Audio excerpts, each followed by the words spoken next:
If you want to go green, you first need to be conscious. So welcome to Conscious Lifestyles with Ginger Leilani Chapin.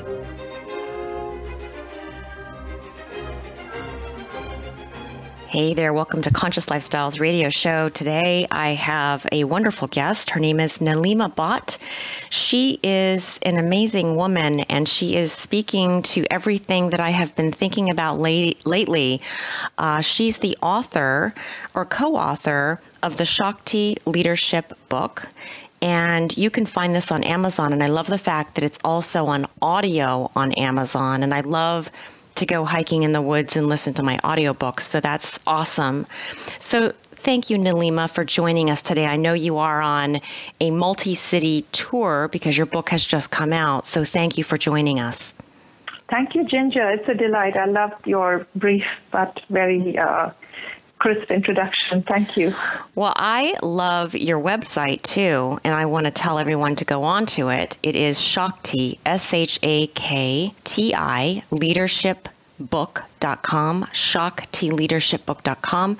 I want to read on your homepage just one sentence that just spoke to me. It says, our current one-sided notion of a leader's power is the root cause of a host of contemporary problems, including social breakdown, environmental degradation, an epidemic of depression, and corruption in business and government. You know, that one sentence jumps out at me because I have been doing more and more shows on governmental corruption. It blows my mind, knocks my socks off when I start to do my research into the depths of that.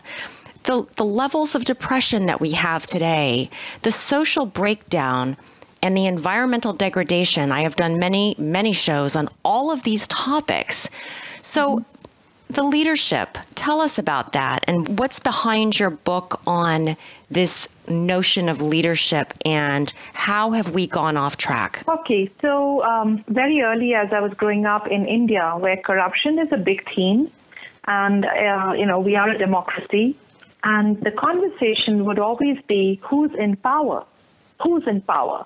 Where is who's become head of this and that? And getting into leadership positions was about getting into power, because once that person had power, he then would have power over other things and would be privileged over others. And it would always fascinate me and strike a false note at the same time, because I felt we had it wrong. It took me years of learning yoga and the philosophy of yoga and the understanding of Shakti, which is the cosmic, infinite power of consciousness, which grows your nails and spins the cosmos and makes your brain have thoughts and you have emotions. So there is this infinite power that is, we're like fish in water when we're bathed in Shakti. Shakti moves us.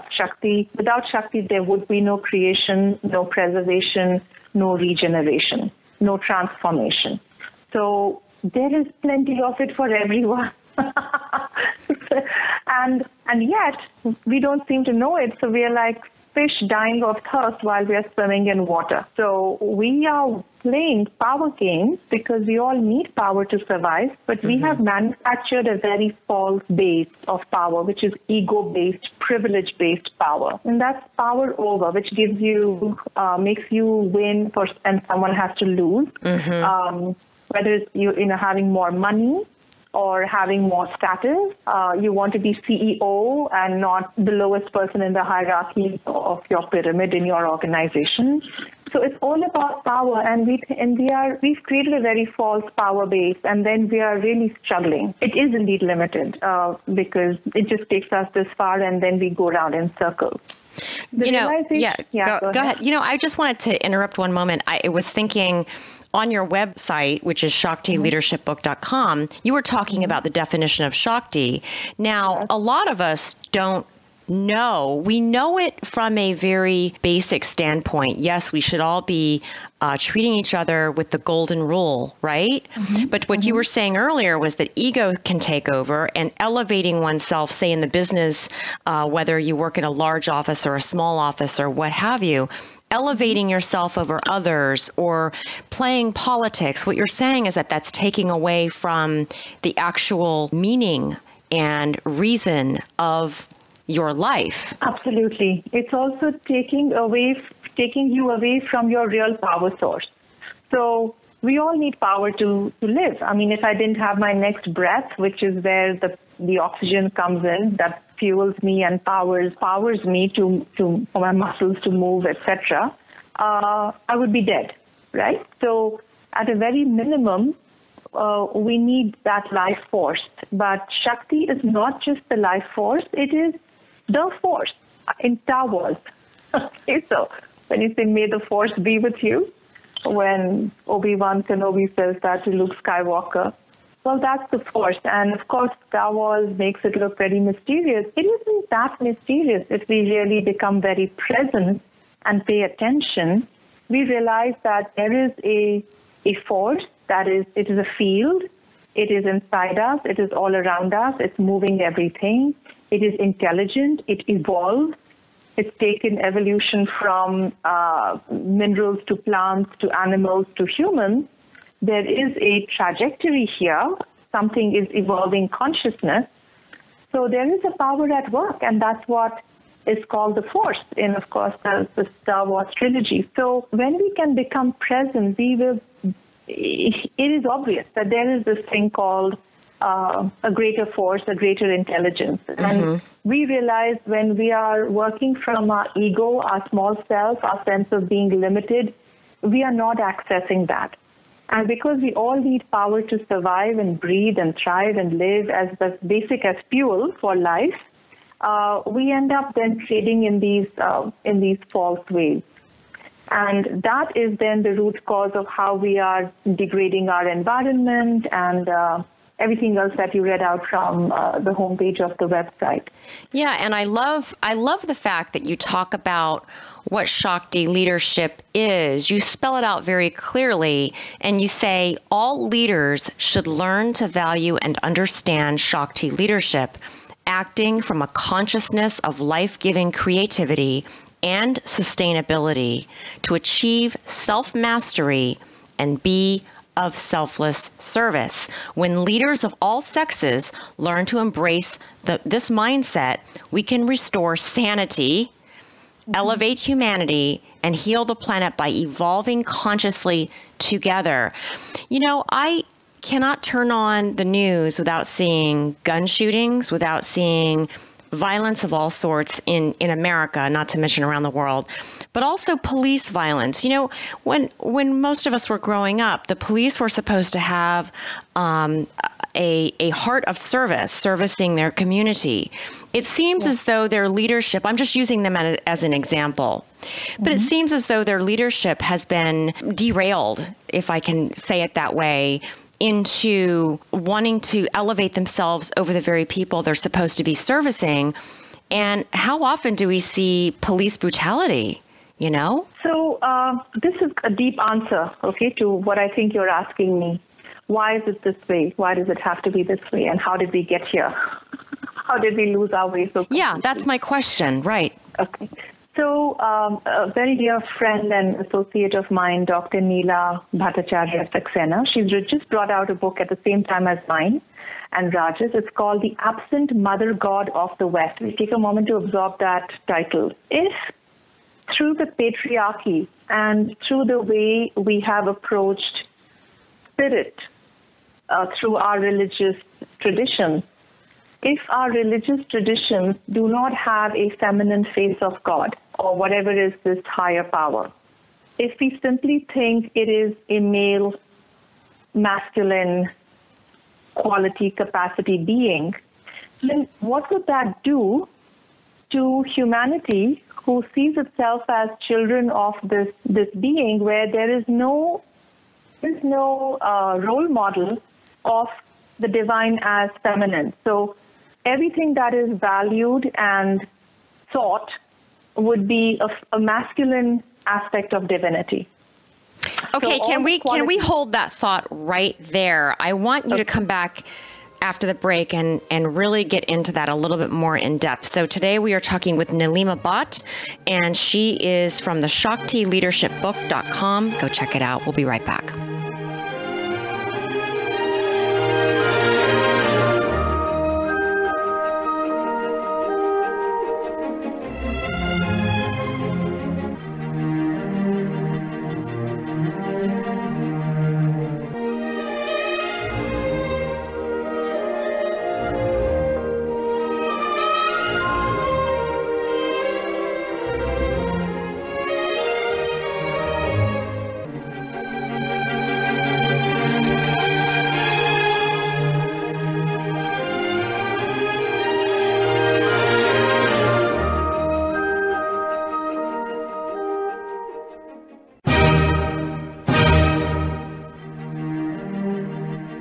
Hey there, welcome back to Conscious Lifestyles Radio Show. Today we are talking with Nilima Bhat.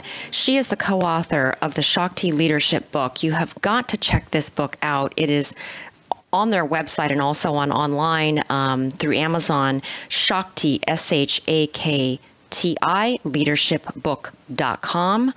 And Shakti is the source of creation, and it is what she's talking about as far as your style of leadership and how we can start to bring our earth and our planet and all living beings back to the trajectory of where we should have been going all along.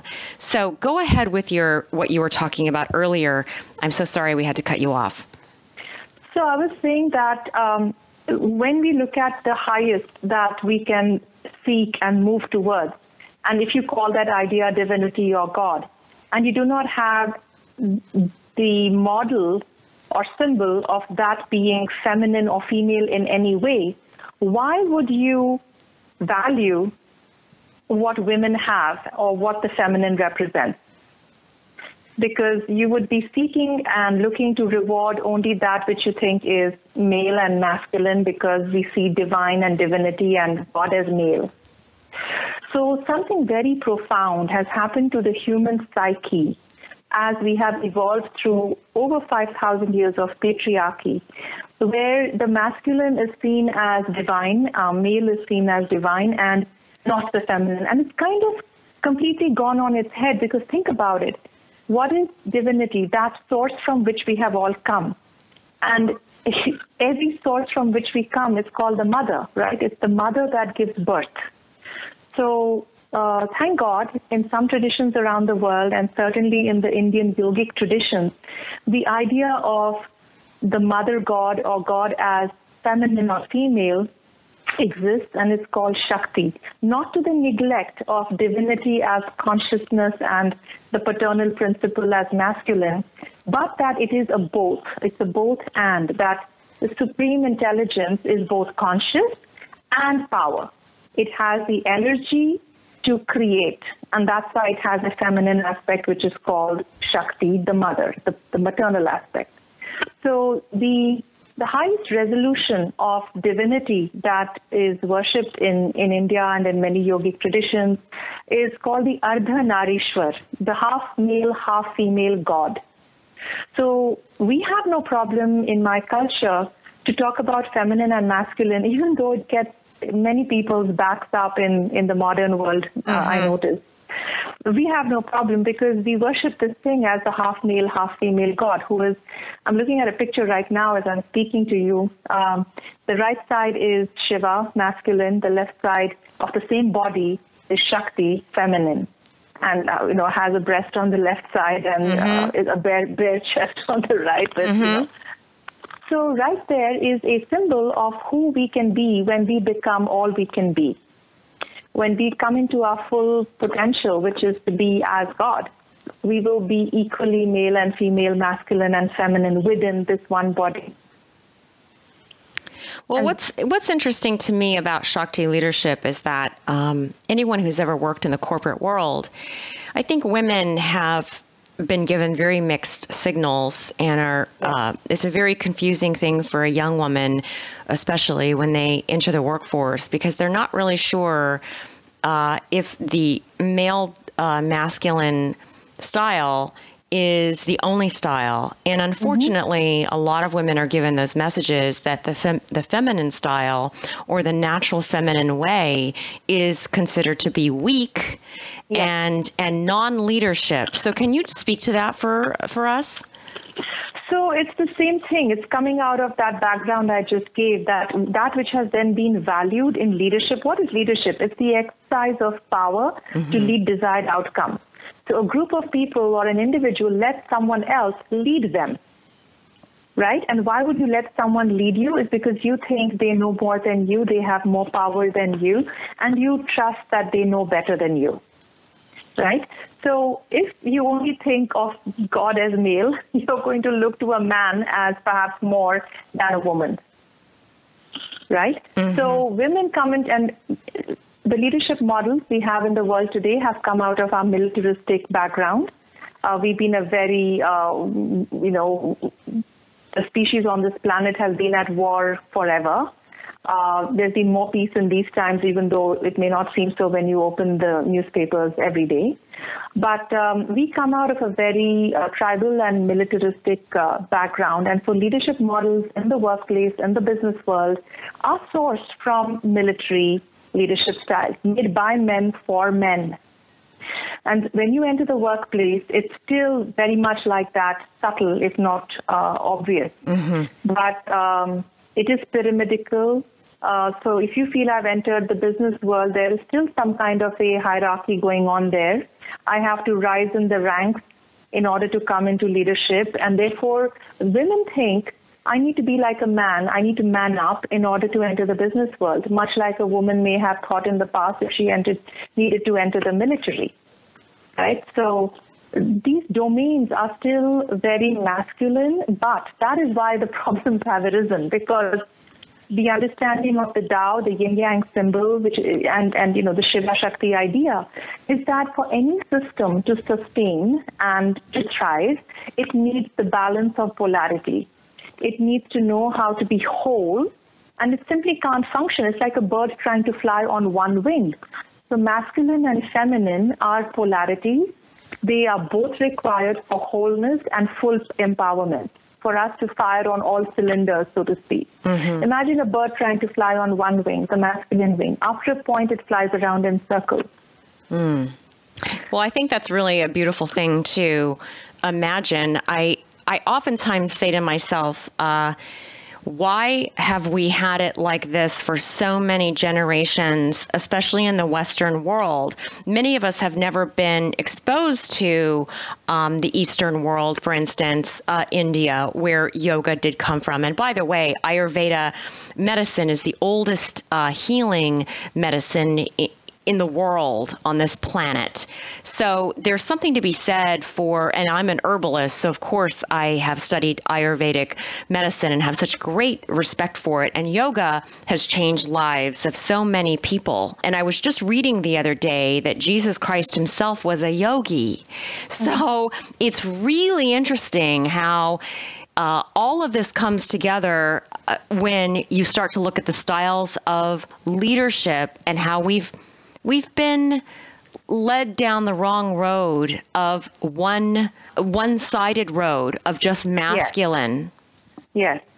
And as a result, it's gone hyper to the neglect of the feminine. So just give you some examples, right? So I'm looking, as I speak, at the polarity map, page 92 of the book. This is the work of Barry Johnson, and you can do feminine and masculine polarity mapping and understand that, yes, masculine qualities are very needed: clarity, assertiveness, focus, direction, order, discipline, structure, discernment, strength, convergence. Fantastic, right? We all need it for leadership.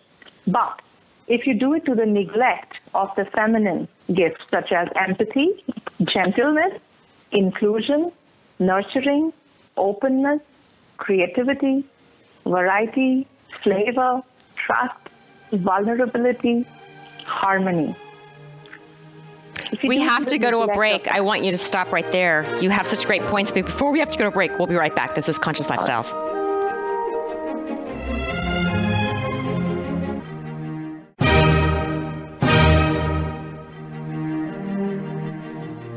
Hey there, welcome back to Conscious Lifestyles Radio Show.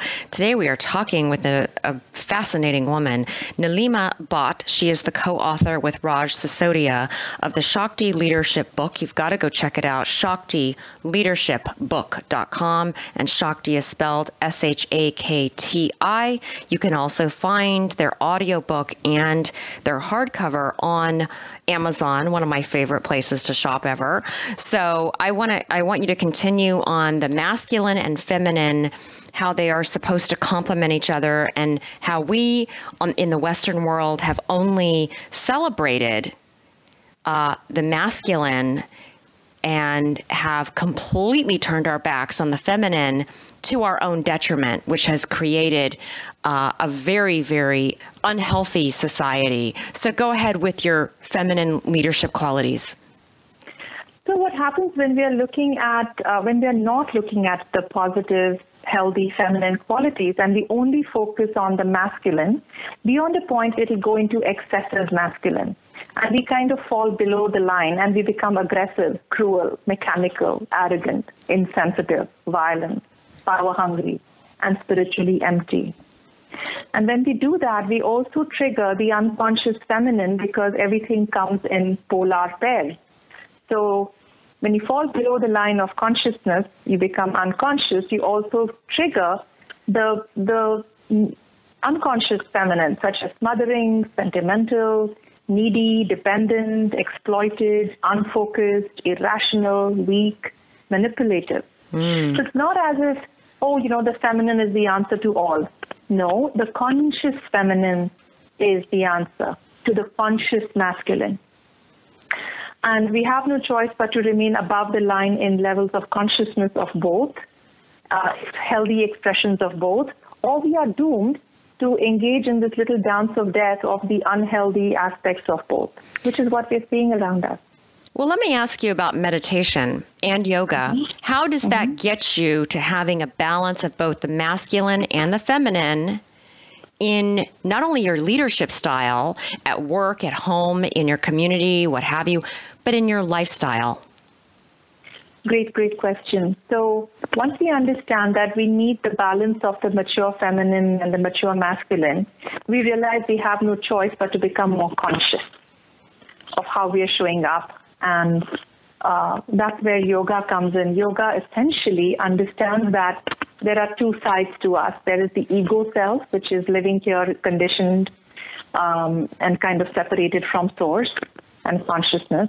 And then we have a higher self, which is what I call presence. So yoga, for example, when you get into any asanas, it's not the exercise you're doing. Yes, there are great benefits of that. But essentially, you're going to have to slow down and breathe and become very quiet, still, and present to your body, your breath, and your mind, and they all have to align together. And suddenly, you are not operating in your externalized ego mind. You are suddenly very still present. And that presence is kind of the starting point to the source of Shakti.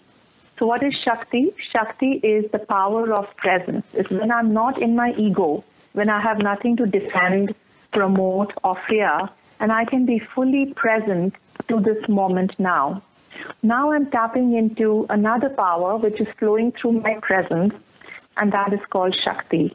And only when I'm present and I'm accessing Shakti, am I able to respond appropriately to a situation. Whether I need to play my healthy masculine here, or do I need to play my healthy feminine here? Or is there a third sweet spot where I can show up in a way that's really co-holding both simultaneously? That too is possible when I'm present. So when you're dealing with a very stressful situation that you would otherwise become extremely angry and over the top, what you're saying is if you're balanced by deep breathing, practicing yoga, practicing consciousness on a daily basis. I like to do it first thing in the morning because it balances you, I think. You are able to take both the masculine and feminine subconsciously and not go over the top. It actually puts you in the moment is what you're saying? Yes. It's not just balance. Sometimes a situation requires tough, love. Right? Yes. And you're going to be able to show up and you're going to channel your righteous dharmic anger to fight the good fight. Right. And that is being healthy masculine. Or you will realize, you know what? This is not my battle. I can let this one go. I'm going to preserve my energy. And this is only my ego getting hurt or humiliated here. I'm big enough. I'm bigger than that. I can take this and I can walk away. That would be leveraging your healthy feminine. Well, what's interesting is, a lot of, I've had situations where someone's ego has run away with them. And if you are not balanced, and for instance, if they start to become angry and want to control you by yelling at you, threatening you, you can easily be sucked into that.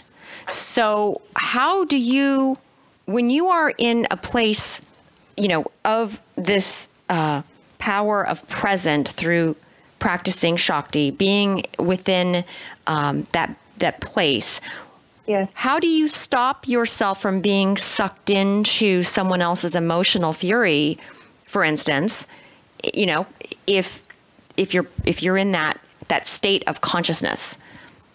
So let's put it this way. If you have practiced riding a bike for many, many weeks and months, and you haven't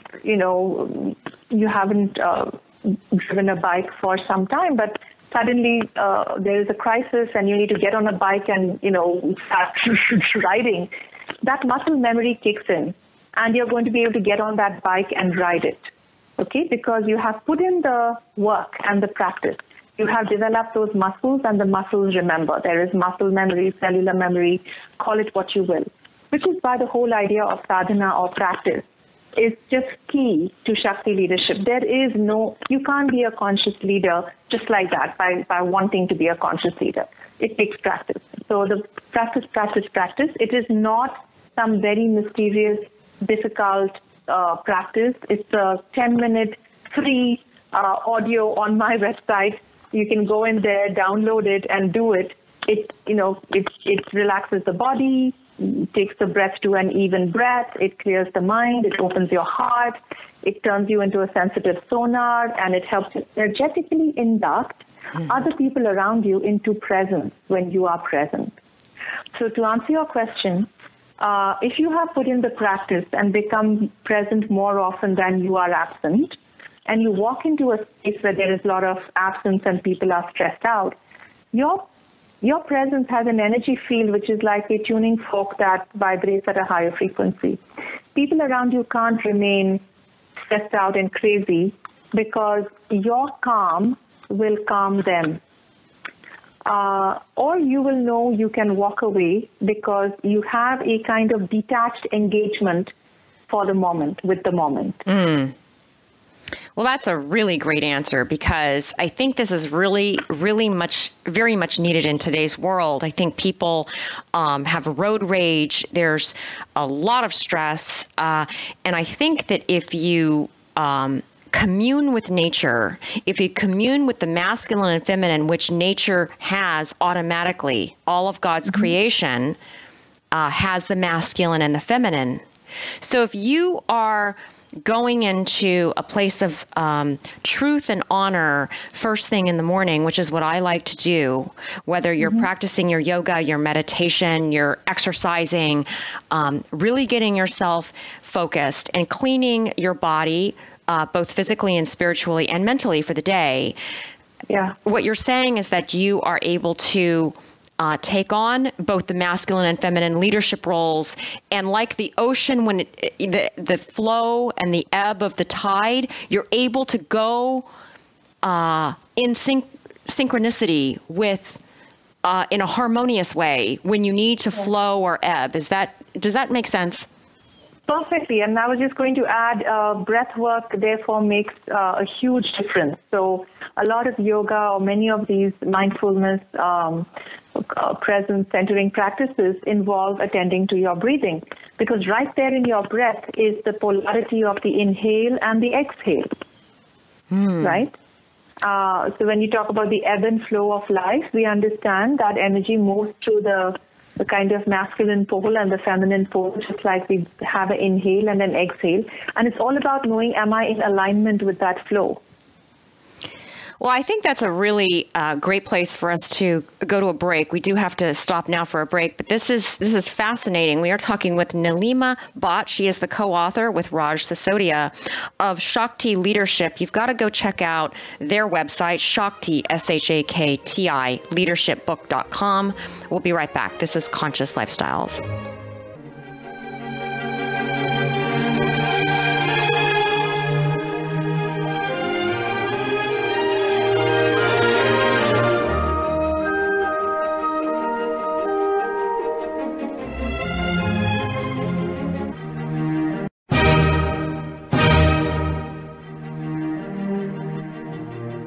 Hey there, welcome back to Conscious Lifestyles radio show. This is Ginger Leilani Chapin. Today I'm talking with Nilima Bhat. She is the co-author of Shakti Leadership.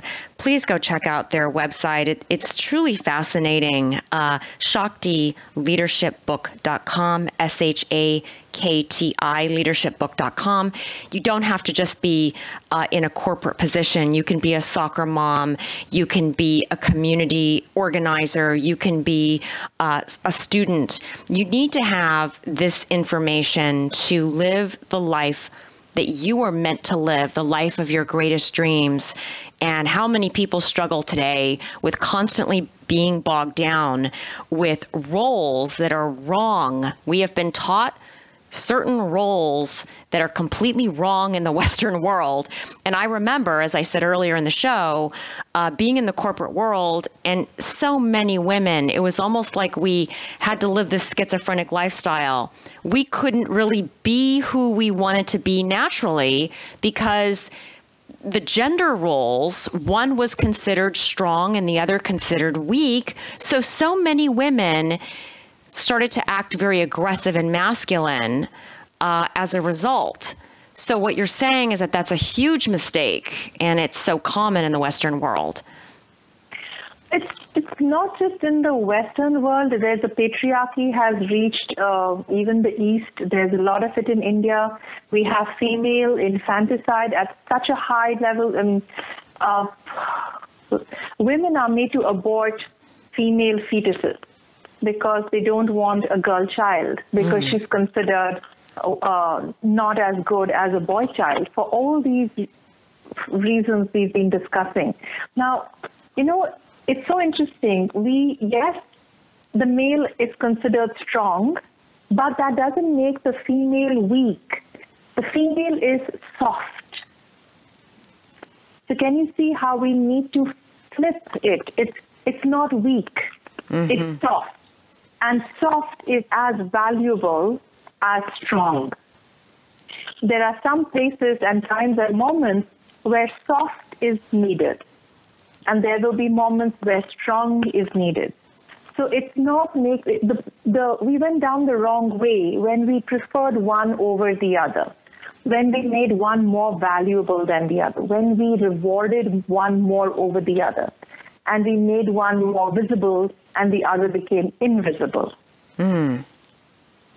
Well, people who try to elevate themselves, whether they be in a family situation or in work or society, or certainly politicians, are oftentimes extremely masculine, extremely military, aggressive based, and feminine. And girls growing up are taught that feminine is weak. What you're saying is that it's like the yin and the yang. You need both, and men need both, and women need both, because without both, you are not a complete person. Is that correct? Yes, and I call it wholeness. Okay. We are not whole. And if we are not whole, we are not in our full power. Yeah. So religions have also been very male dominant. And you alluded to that earlier. It's not just in the Western world, it's the Eastern world too. China has a very big problem. Now, unfortunately, the communist China is not the same as what it used to be thousands of years ago. Under the different dynasties, women were considered to be very much elevated and valued. And unfortunately, Taoism and Shintoism have been ignored in recent times, the past few thousand years. So it's unfortunate. So what you're saying is that it's also a problem over there in the Eastern world. How do we bring about this consciousness through what you have been delving into with your co-author Raj Sisodia in the Shakti Leadership book? How do we start to change our society in our where we are? You can only do where you are, and then it will start to ricochet like a stone in a pond has ripples. What do you do starting from where you are? So that's, be the change. Change begins with you and one life at a time, and then you take it outwards to your circle of influence, and then you trust that everyone else doing that will eventually add up and create a tipping point. So what do you do going on, next Monday or after you hear this conversation? Really check in. Am I leveraging my feminine and my masculine consciously? Do I even can use it as a little diagnostic tool? Look at something you may be stuck in right now. Maybe there's a challenge you're facing, and you diagnose it from the masculine, feminine, or the yin-yang lens, and understand, what do I need to dial up or dial down? Do I need to be more tough? Do I need to be more love? Do I need to be more wise? Or do I need to lighten up and be more foolish? Childish. When I go out in the woods, I walk for 2 hours a day with 2 rescue dogs, and they've taught me so much. And I go out in the woods and I literally hug a tree, okay, because that's my part of breathing deep, and I do my yoga in the woods, and I really feel incredible. It is an incredible time to be able to really connect with God's creation and thereby connect with your true purpose in life. So I think if we all start from where we are, it starts to emanate a positivity that you can achieve that. I want little girls especially to hear this. I want girls in college and high school and young women starting out in the business world to hear this, because these messages need to be heard. And I want men who are competing with women in the workforce, especially the corporate world, which is so very, very competitive, to understand that you don't have to be backstabbing or hurt the guy next to you or the girl next to you in order to get ahead. It comes from within you. Am I correct? Go ahead. Yeah, we just have to remember that it's not a war, it's a dance. And it doesn't have to, there is enough for everyone. And so we don't need to have power over anyone. We can enjoy it so much more if we have power with everyone. Well, I think that's a really great message. And we have about less than a minute left. What final messages would you like to leave my listeners? My final message is, how are you going about being the wise fool of tough love? Because that is the sum total of this book, that if we go into psychological wholeness, I want to become my own parent, my own child, my own man, my own woman. And so I need to know, do I have access to tough and love, my wisdom, and my childlike foolishness? Can I lighten up and not take myself too seriously? Well, thank you, Nilima. You've been amazing. Everyone check out ShaktiLeadershipBook.com. God bless. This has been Conscious Lifestyles.